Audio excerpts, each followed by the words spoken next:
आर भिड़ला इधर पे कुछ करो रे अरे सुखड़ा मालूम पटबे नहीं करो हो की करियो दिमाग तो खराब हो। अच्छा ये बात है रे। अच्छा रुक रुक रुक, रुक पंडित जी आ रहे हैं उनका पूछबे फुचफुचा के। हाँ सही है कन्या, चल उनके पूछबे फुचफुचा के। पंडित जी पतरा देखी बताइए छौरी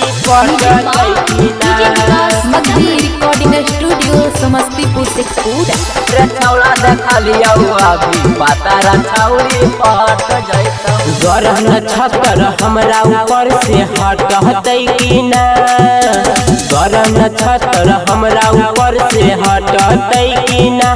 पंडित जी पतरा देखी बताइए छौरी पटतै कि ना। पंडित जी पतरा देखी बताइए छौरी पटतै कि ना। गरह नक्षत्र तोरा ऊपर से कट जैतौ रे, गरह नक्षत्र तोरा ऊपर से कट जैतौ रे।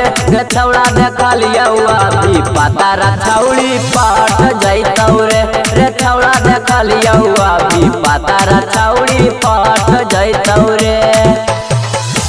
पंडित जी पतरा देखी बताइए छौरी पटतै कि ना। छौड़ा देखा लिया अभी पतरा छौरी पट जैतौ रे पट जैतौ रे। यार के हमर बाबा हकै तीन तीन माल जी, हमारा पाए को गो नहीं दे है छौरी ध्यान जी। ए बाबा ऐसे रहो बोलो कुछ दिन कर ले बाबू यौरी इंतजार रे, तोरो हमारे लगता छौरी हजार रे। अछराया मर पाली जैसन मिलतै कि ना, अछराया मर पाली जैसन मिलतै कि ना। ए बाबा पतरा देखी बताइए छौरी पटतै कि ना। छौड़ा देखा लिया अभी पतरा छौरी पट जैतौ रे।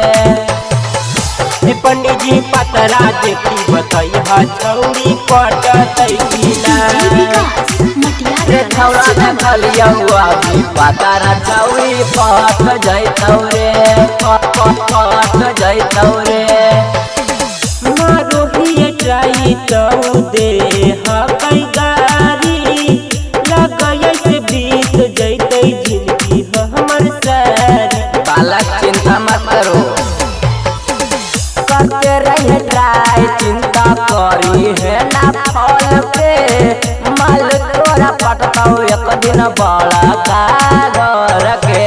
गुडू दीवाना के किस्मत अब की खुलतै कि ना, साहिल बाबू के किस्मत अब की खुलतै कि ना।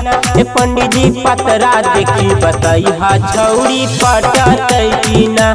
छौड़ा देखा लिया अभी पतरा छौरी पट जैतौ रे। एकदम टॉप क्लास के माल मिलतौ।